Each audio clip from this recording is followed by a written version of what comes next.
Vous aimeriez devenir community manager? Je vous comprends tout à fait. Les réseaux sociaux sont devenus capitaux dans la stratégie marketing web des entreprises. En effet, aujourd'hui, ils sont devenus des leviers clés dans la gestion de la relation client sur le web. Ils permettent de créer du dialogue entre la marque et ses communautés. C'est vraiment devenu le média des jeunes et des digital natives. Aujourd'hui, le community manager ou la community manager, c'est la personne en charge du développement et de la gestion de la présence d'une marque ou organisation sur les réseaux sociaux, mais également sur les autres espaces communautaires contrôlés ou non par la marque, comme les forums, les blogs, etc. C'est considéré comme le garant ou la garante de la réputation. Le community manager, community manager peut également avoir un rôle plus promotionnel à travers la mise en place d'animations et de jeux concours divers. Aujourd'hui, le community manager a un salaire de 2 000 € brut par mois en moyenne pour un community manager débutant. Quelles sont les compétences du community manager au quotidien? Alors, il va y avoir 4 types de métiers. Donc, tout d'abord, le métier de rôle de conseiller. Donc, ça va être la veille de tendance marketing parce qu'effectivement, ça évolue vraiment très rapidement. Ça change tous les jours. Par exemple, aujourd'hui, c'est l'apparition d'un nouveau réseau social comme BeReal qui fonctionne extrêmement bien. Il fallait quand même avoir pris le temps de sentir l'arrivée de TikTok, par exemple. Ça va aussi être la veille concurrentielle parce qu'on va beaucoup effectivement se servir de ce qui se passe sur des marques concurrentes parce que tout le monde expérimente sur les réseaux sociaux. C'est ça qui est intéressant, c'est vraiment quelque chose, c'est vraiment le type de média de l'heure, d'accord? Quelles sont les compétences du community manager? Donc il va y en avoir de 4 types. Le conseil, la production de contenu, l'animation et le monitoring.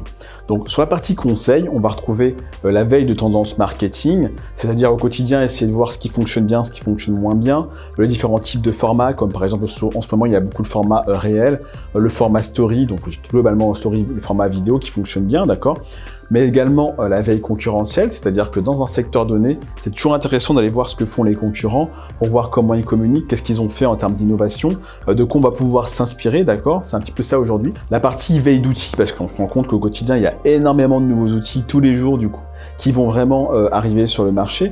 Les réseaux sociaux évoluent très rapidement. Par exemple, il fallait avoir sorti l'arrivée de TikTok, qui aujourd'hui est un réseau social qui est vraiment phare. Il fallait également avoir pris le temps de découvrir quels sont les outils en termes de mise en ligne de contenu. Ça aussi, c'est quelque chose de très important aujourd'hui, de monitoring qui va nous permettre de faire des veilles et d'être beaucoup plus efficace au quotidien, d'accord? Gérer l'image de marque. Donc, effectivement, comprendre ce qu'est l'image d'une marque, c'est très important puisque en termes de réseaux sociaux, c'est comme si on communiquait au quotidien auprès des clients potentiels, des prospects potentiels. Et donc, il faut vraiment qu'il y ait une cohérence entre l'image de marque et ce qu'on va voir sur les réseaux sociaux. Ça va aussi être de définir différents types de prises de parole, d'accord? Parce qu'en fonction du type d'entreprise, il y a des prises de parole qui vont être plus simples et d'autres bien plus compliquées, d'accord? Peut-être plus d'humour, peut-être plus informative, plus démonstrative. Il faudra vraiment déterminer ça avec la marque et les responsables. Et aussi savoir choisir les réseaux sociaux, quelque chose qui est très important. Parce qu'aujourd'hui, un réseau social comme Facebook, il va s'adresser à un type de cible bien particulier. Aujourd'hui, on parle plutôt de plus de 30 ans, d'accord, qui vont être sur le réseau social.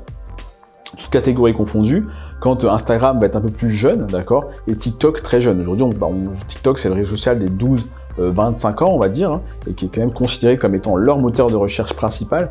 Donc, en fonction de la cible, il va bien falloir choisir le bon réseau social.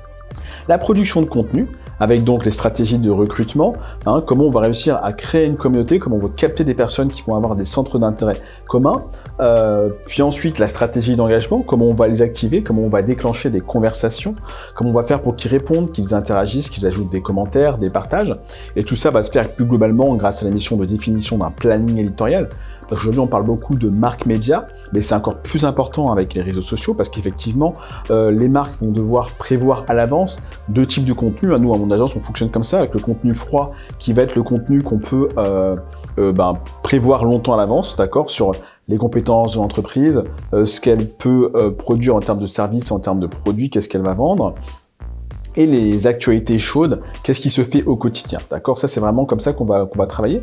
Ensuite, il va y avoir plein d'outils qui vont permettre de définir des grandes périodes, hein, comme Noël, Black Friday, Pâques, etc., pour qu'ils soient aussi des occasions de communiquer.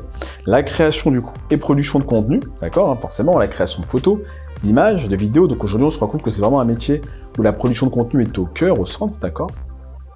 Puis viendra ensuite l'animation, avec la rédaction de contenu écrit, la publication, d'accord, mais aussi la gestion des interactions et les modérations. Parce qu'effectivement, il peut y avoir des messages personnels, des messages privés, il peut y avoir des questions qui sont posées. Tout ça va aussi être important de bien le monitorer, de bien l'animer. Et ensuite, le monitoring, du coup, avec l'analyse des actions, parce que mettre en place des actions sur les réseaux sociaux, c'est important. prendre du recul dessus, les analyser et les améliorer, c'est encore plus important, d'accord? Donc bon, c'est pas Mathsup, hein, mais ça va quand même être faire des rapports d'analyse sur les différents indicateurs de performance, comme les j'aime, les partages, etc., pour pouvoir optimiser et globalement avoir une image de la réputation de l'entreprise à un temps T. Donc en termes de qualité, d'abord la polyvalence, hein, d'accord, parce qu'il faut savoir faire de la photo, de la vidéo, de la stratégie, de la gestion de la relation client. Donc c'est pour ça qu'on a construit une formation qui est très complète, d'accord. L'organisation, la curiosité, une orthographe idéalement irréprochable, même si aujourd'hui on vous présente un certain nombre d'outils qui permettent de faire de la correction orthographique, notamment l'intelligence artificielle aussi qui peut aider là-dessus, hein.